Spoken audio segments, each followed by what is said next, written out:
ಗುರುಜಿ, ಗಂಡ ಎಂಥವನೇ ಆಗಿರ್ಲಿ, ಹೆಣ್ಣು ಮಾತ್ರ ತನ್ನ ಮಾಂಗಲ್ಯ ಗಟ್ಟಿಯಾಗಿರ್ಲಿ ಅಂತಾನೆ ಬಯಸೋದು ಅಲ್ವಾ ಗುರುಜಿ? ಖಂಡಿತಮ್ಮ.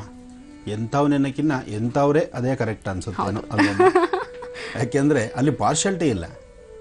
ಸಾಮಾನ್ಯಕ್ಕೆ ಒಬ್ಬರಲ್ಲೊಬ್ಬರು ಅನ್ಯೋನ್ಯತೆ ಬೇಕು, ಆ ಪ್ರೀತಿ ವಿಶ್ವಾಸ ಬೇಕು, ಜೊತೆಗೆ ಒಬ್ಬರನ್ನೊಬ್ಬರು ಮಾತಾಡುವಾಗ ಆ ವಿಧಿವಿಧಾನಗಳು ಬೇಕು. ನಾಲ್ಕು ಗೋಡೆ ಮಧ್ಯದಲ್ಲಿ ತನ್ನ ಗಂಡ ಹೆಂಡತಿಯರ ಪ್ರೀತಿ ವಿಶ್ವಾಸದಲ್ಲಿ ತಾವು ಸರಸ ಸಲ್ಲಾಪದಲ್ಲಿ ಏನಾದರೂ ಮಾತಾಡಲಿ, ಆದರೆ ಹೊರಭಾಗಕ್ಕೆ ಬಂದಾಗ ಹೊರಪ್ರಪಂಚಕ್ಕೆ ಅವರಿಗೆ ಗೌರವ ಸಲ್ಲಿಸಬೇಕಾದ್ದು ಒಂದು ಧರ್ಮ ಇರಲಿ. ಯಾಕೆಂದರೆ ಇವತ್ತಿನ ಕಾಲ ಧರ್ಮ ಹೇಗಿದೆಯೋ ಅವ್ರನ್ನ ಇವ್ರು ಹೇಗೆ ಕರೀತಾರೋ ಇವ್ರನ್ನ ಅವ್ರು ಹೇಗೆ ಕರೀತಾರೋ ಅಲ್ವಮ್ಮ, ಇರಲಿ. ಆದರೆ ಹಿಂದಿನ ಪತಿ ಸಂಜೀವಿನಿ ಜ್ಯೋತಿರ್ಭೀಮೇಶ್ವರ ಇದು ಬಹಳ ವಿಶೇಷವಾದ್ದು. ಈ ಅನುಷ್ಠಾನವನ್ನು ಋಷಿಮುನಿಗಳು ಪ್ರತಿಯೊಂದನ್ನು ಸಹಿತ ಸವಿಸ್ತಾರವಾಗಿ ತಿಳಿಸಿದರು. ಹಿಂದೆ ಈ ವ್ರತಾನುಷ್ಠಾನ ಹೇಗೆ ಪ್ರಾರಂಭ ಆಯಿತು, ಇದು ಯಾರಿಂದ ಅನುಷ್ಠಾನವಾಯಿತು, ಇದು ಬಹಳ ವಿಶೇಷವಾಗಿದೆ. ಕಥಾನುಷ್ಠಾನವನ್ನು ಪ್ರಾರಂಭ ಮಾಡ್ತೀನಿ. ಆದರೆ ಪ್ರಾರಂಭ ಮಾಡೋಕ್ಕೂ ಮುನ್ನ ದರ್ಪಣಾಂಜನ ದರ್ಶನ ಮಾಡೋಣ. ರಾಶಿ ಫಲದ ಅಭಿಮಾನಿಗಳು ಸಾಕಷ್ಟು ಜನ ಕಾಯ್ತಾ ಇದ್ದಾರೆ. ಅವ್ರಿಗೂ ಸಹಿತ ತೊಂದರೆ ಆಗಬಾರ್ದು. ಯಾಕೆಂದರೆ ಶನಿವಾರ ಅಮಾವಾಸ್ಯೆ, ಶುಕ್ರವಾರ ಅಮಾವಾಸ್ಯೆ, ಶನಿವಾರ ಅಂದರೆ ನನಗೆ ನಾಳೆ ಸತ್ಯನಾರಾಯಣ ಸ್ವಾಮಿ ಪೂಜೆ ಈಗಲೇ ತಲೆಯಲ್ಲಿ ಬಂದು ಕೂತ್ಕೊಂಡ್ಬಿಟ್ಟಿದೆ. ಯಾಕೆಂದರೆ ಬಹಳ ವೈಭವೀಪೂರಿತವಾಗಿ ನಡೆದಂತಹ ಸತ್ಯನಾರಾಯಣ ಸ್ವಾಮಿ ಪೂಜೆ, ನಿಜಕ್ಕೂ ಗೌರಿಬಿದನೂರಲ್ಲಿ ನಡೆದಂತಹ ಅದ್ಧೂರಿಯುತವಾದಂತಹ ಸತ್ಯನಾರಾಯಣ ಸ್ವಾಮಿ ಪೂಜೆಗೆ ಸಾಕಷ್ಟು ಜನ ಮೂಲ ಮೂಲೆಗಳಿಂದ ಭಕ್ತರು ಆಗಮಿಸಿದರು. ನಡೆದಂತಹ ಆ ಅನುಷ್ಠಾನ ಸಾಮಾನ್ಯವಾದ್ದಲ್ಲ.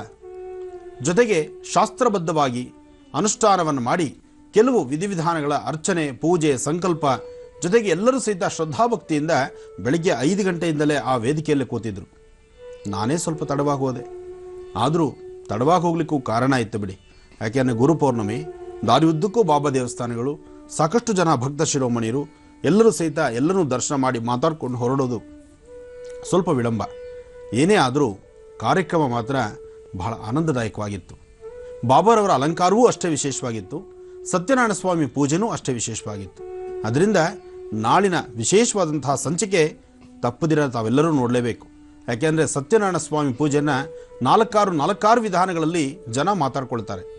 ಅಯ್ಯೋ, ಸತ್ಯನಾರಾಯಣ ಸ್ವಾಮಿ ಪೂಜೆ ನಮ್ಗೆ ಆ ಪದ್ಧತಿ ಇಲ್ಲ, ನಾವು ಏನಾರು ಮಾಡಿದ್ರೆ ಏನಾರು ಹೆಚ್ಚು ಕಮ್ಮಿ ಆಗುತ್ತೋ ಏನೋ, ಅಥವಾ ಸತ್ಯನಾರಾಯಣ ಸ್ವಾಮಿ ಪೂಜೆಯಲ್ಲಿ ಬರ್ತಕ್ಕಂಥ ಋತಕರ ಕಥಾನುಷ್ಠಾನವನ್ನು ನಾವು ಕೇಳಿಸ್ಕೊಂಡ್ರೆ ಸಾಕು, ಅದರಿಂದ ಬೇರೆ ಏನಿದೆಯೋ ಏನಿಲ್ವೋ, ಹೀಗೆ ನಿಮ್ಮಲ್ಲಿರ್ತಕ್ಕಂತಹ ದುಗುಡ ದುಮ್ಮಾನಗಳನ್ನು, ನಿಮ್ಮಲ್ಲಿರ್ತಕ್ಕಂತಹ ಆಲೋಚನೆಗೂ ನಿಲುಕದ್ದನ್ನು, ಇವೆಲ್ಲವೂ ಕೆಲವು ರಹಸ್ಯಗಳನ್ನು ಸಾಧ್ಯವಾದಷ್ಟು ಮಟ್ಟಿಗೆ ನಿಮ್ಮ ಮನಸ್ಸೊಪ್ಪುವಂಥ ರೀತಿ ನಾನು ಆ ಚರಿತ್ರೆಯನ್ನು ತಿಳಿಸ್ಕೊಟ್ಟಿದ್ದೇನೆ.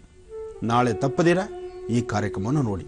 ಯಾಕೆಂದರೆ ಶನಿವಾರ ಆದ್ದರಿಂದ ಶ್ರಾವಣ ಮಾಸದ ಶನಿವಾರ ಗೋವಿಂದ ಗೋವಿಂದ, ತಿರುಮಲ ತಿರುಪತಿ ಶ್ರೀನಿವಾಸನ ದರ್ಶನ, ಶ್ರೀನಿವಾಸನ ಅನುಜ್ಞೆಯಂತೆ ಆತನ ಆಜ್ಞಾನುಸಾರವಾಗಿ ನಡಿಬೇಕಾದ್ದು ಧರ್ಮ.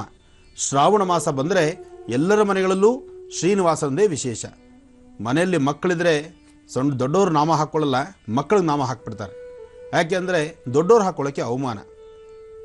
ಹಿಂದೆ ಮನೆಯಲ್ಲಿರ್ತಕ್ಕಂಥ ಹಿರಿಯರು ತಪ್ಪದಿರ ಶ್ರಾವಣ ಮಾಸ ಬಂದಾಗ ಪ್ರತಿಯೊಬ್ಬರು ಉಲಾಮೆತ್ತವರು ಅಂದರೆ ಮತ್ತೊಬ್ಬರ ಮನೆಗೆ ಹೋಗಿ ಗೋವಿಂದ ಗೋವಿಂದ ಅಂತ ಹೇಳ್ತಕ್ಕಂಥದ್ದು, ವೆಂಕಟೇಶಾಯ ಮಂಗಳಂ ಅಂತ ಹೇಳ್ತಕ್ಕಂಥದ್ದು, ಮನೆಯಲ್ಲಿ ಕನಿಷ್ಠ ಪಕ್ಷ ದೊಡ್ಡವರು ಪದ್ಧತಿ ಪ್ರಕಾರ ಒಂದು 5 ಮನೆ 10 ಮನೆಗಾದರೂ ಸಹಿತ ಉಲಾಮ್ ಎತ್ಕೊಂಡ್ಬರತಕ್ಕಂಥದ್ದು, ಅಥವಾ ಪಕ್ಕದ ಮನೆಗೆ ಹೋಗಿ ಅಕ್ಕಿನ ಭಿಕ್ಷೆ ಎತ್ಕೊಂಡು ಬರ್ತಕ್ಕಂಥದ್ದು. ಆ ಭಿಕ್ಷೆ ಅಂದರೂ ತಪ್ಪಲ್ಲ ಅದು. ಯಾಕೆಂದರೆ ಆ ತಂದಂತಹ ಅಕ್ಕಿನ ಮನೆಯಲ್ಲಿ ಶುದ್ಧೀಕರಿಸಿ ಅದರಿಂದ ದೀಪವನ್ನು ಮಾಡಿ ಅದನ್ನು ಸ್ವಾಮಿಗೆ ನೈವೇದ್ಯ ಮಾಡಿ ಆ ದೀಪದ ಪ್ರಸಾದವನ್ನು 4 ಜನಕ್ಕೆ ಹಂಚುವಂಥದ್ದು, ಅಥವಾ ತಂದಂತಹ ಅಕ್ಕಿನ ಶ್ರೀನಿವಾಸನಿಗೆ ಸೇರಿಸ್ತಕ್ಕಂಥದ್ದು ಶ್ರೀನಿವಾಸನ ಭಕ್ತರು ಪ್ರತಿಯೊಬ್ಬರು ಮಾಡ್ತಿದ್ರು. ಆದರೆ ಇವತ್ತು ಶೂಟು ಬೂಟು ಅಥವಾ ನಾವು ಮಾಡ್ತಕ್ಕಂಥ ಕೆಲಸ, ನಮ್ಮ ಉದ್ಯೋಗ, ನಮ್ಮ ಪರಿಸರದಲ್ಲಿ ನಮ್ಮನ್ನು ನೋಡ್ತಕ್ಕಂಥ ರೀತಿ ನೀತಿ, ಇದೆಲ್ಲವೂ ಮನಸ್ಸಲ್ಲಿ ಬಂದು ಶ್ರೀನಿವಾಸನ ಅನುಷ್ಠಾನಕ್ಕೆ ಒಂದು ದೊಡ್ಡ ಸೊನ್ನೆ ಸುತ್ತಬಿಟ್ಟು ಮನೇಲಿ ಸಣ್ಣ ಮಕ್ಕಳಿದ್ರೆ ಬಲವಂತವಾಗಿ ಎಳ್ಕೊಂಬಂದು ಆ ಮಕ್ಕಳು ನಾಮ ಹಾಕ್ಕೊಳ್ಳಲ್ಲ, ಕುಂಕುಮನೇ ಇಟ್ಕೊಳ್ಳೋದು ಕಷ್ಟ ಇವಾಗ. ಯಾಕೆಂದರೆ ಮನೇಲಿ ಹಿರಿಯರು ನಾವು ಇಟ್ಕೊಂಡ್ರೆ ಅಲ್ವಾ, ಮನೇಲಿರ್ತಕ್ಕಂಥ ಹಿರಿಯರು ನಾವು ಹಣೆ ಕುಂಕುಮ ಮಾಡಲ್ಲ, ಮಕ್ಕಳಿಗೆ ನಾಮ ಹಾಕೊಳ್ಳೋಕೆ ಬಿಡ್ತಾರ. ಆದರೆ ನಮ್ಮ ಪದ್ಧತಿ, ಆಚಾರ, ನಮ್ಮ ಸಂಪ್ರದಾಯ, ಸಂಸ್ಕೃತಿ ಇದು ಯಾವುದನ್ನು ನಾವು ಮರಿಬಾರ್ದು. ನಾವು ಇವತ್ತಿನ ದಿವಸ ನಮ್ಮ ಮುಂದಿನ ಪೀಳಿಗೆಗೆ ಏನಾದ್ರು ವಿಚಾರ ತಿಳಿಸ್ಬೇಕಾದ್ರೆ ನಾವು ಹಾಗೆ ನಡ್ಕೋಬೇಕು. ಅದರಿಂದ ನಾಳೆ ನಾಮ ಹಾಕ್ಕೊಳ್ಳೋದ್ರಲ್ಲಿ ಖಂಡಿತ ಅವಮಾನ ಅಲ್ಲ. ಆ ತಿರುಮಲ ಶ್ರೀನಿವಾಸನ ಪ್ರಾರ್ಥನೆ ಮಾಡಿ ನಿಮಗೆ ಆ ಪದ್ಧತಿ ಇದ್ದರೆ ಖಂಡಿತ ಹೇಳ್ತೀನಿ, ಪದ್ಧತಿಗೆ ಮೋಸ ಮಾಡಬೇಡಿ. ನಿಮಗೆ ಅಟ್ಲೀಸ್ಟ್ ಆಫೀಸ್ಗೋ ಮನೆಗೋ ಎಲ್ಲೋ ಆಚೆ ಕಡೆ ಓಡಾಡಬೇಕಾದ್ರೆ ನಾಮ ಹಾಕ್ಕೊಂಡ್ರೆ ಅವಮಾನ ಅನ್ಸಿದ್ರೆ ಕನಿಷ್ಠ ಪಕ್ಷ ಬೆಳಗ್ಗೆ ದೇವ್ರ ಮುಂದೆ ನಿಂತಾಗಾದರೂ 3 ನಾಮ ಹಾಕ್ಕೊಂಡು ಭಗವಂತನ ಪ್ರಾರ್ಥನೆ ಮಾಡಿ ಅನಂತರ ಆ ನಾಮನ ಅಳಿಸ್ಕೊಂಡು ನೀವು ಆಫೀಸಿಗೆ ಬನ್ನಿ. ಆದರೆ ನಾಮನೇ ಹಾಕ್ಕೊಳ್ದಿರಾ ಅಯ್ಯೋ ಇದನ್ನು ಮಕ್ಕಳಿಗೆ ಹಾಕಿದ್ರೆ ಸಾಕು ಅಂತ ಮಕ್ಕಳು ಹೇಳ್ಕೊಂಬಂದು ಬಲವಂತವಾಗಿ ನಾಮ ಹಾಕ್ಸೋದು ಬೇಡ. ನೀವು ಮಾಡಿಕೊಂಡ್ರೆ ನಿಮ್ಮ ನೋಡಿ ಮಕ್ಕಳು ತಾನಾಗ್ತಾನೆ ನಾಮ ಹಾಕ್ಕೊಳ್ತಾರೆ. ಅದನ್ನು ಮಾಡಿ. ಯಾಕೆಂದರೆ ಶ್ರಾವಣ ಮಾಸದ ವಿಶೇಷ ಇದೆ. ನಮ್ಮಲ್ಲಿರ್ತಕ್ಕಂಥ ಸಂಪ್ರದಾಯ ನಮ್ಮ ಹಿರಿಯರು ಮಾಡಿಟ್ಟಿರ್ತಕ್ಕಂಥದ್ದು. ಮನೇಲಿ ತಾತ ಲಕ್ಷಣವಾಗಿ ನಾಮ ಹಾಕ್ಕೊಂಡು ಕೂತ್ಕೊಳ್ಳೋದು, ಮಗ ನಾಮ ಹಾಕಲ್ಲ, ಮೊಮ್ಮಕ್ಕಳನ್ನ ಹಿಡ್ಕೊಂಬಂದು ನಾಮ ಹಾಕ್ಸ್ಬಿಡೋದು. ಅದಕ್ಕಿಂತ ಮೊಮ್ಮಕ್ಕಳ ಜೊತೆ ಮಕ್ಕಳು ಸೇರಿದ್ರೆ ಚೆನ್ನಾಗಿರುತ್ತೆ. ನಮ್ಮ ಸಂಪ್ರದಾಯಕ್ಕೆ ನಾವು ಧಕ್ಕೆ ತರಿಸ್ಕೊಳ್ಳೋದು ಬೇಡ. ಅವರವರ ಸಂಪ್ರದಾಯ, ಅವರವರ ಪದ್ಧತಿ, ಅವರವರ ಧರ್ಮ ಅವರವರಿಗೆ ಹೆಚ್ಚು. ಹಾಗೆ ನಮ್ಮ ಧರ್ಮ, ನಮ್ಮ ಸಂಪ್ರದಾಯ, ನಮ್ಮ ಪದ್ಧತಿ ನಮಗೆ ಹೆಚ್ಚು. ಮಾಡೋಣ. ಇನ್ನೂ ಸಾಕಷ್ಟು ವಿಚಾರಗಳಿದೆ, ಮುನ್ಮುಂದೆ ತಿಳಿಸ್ತೀನಿ.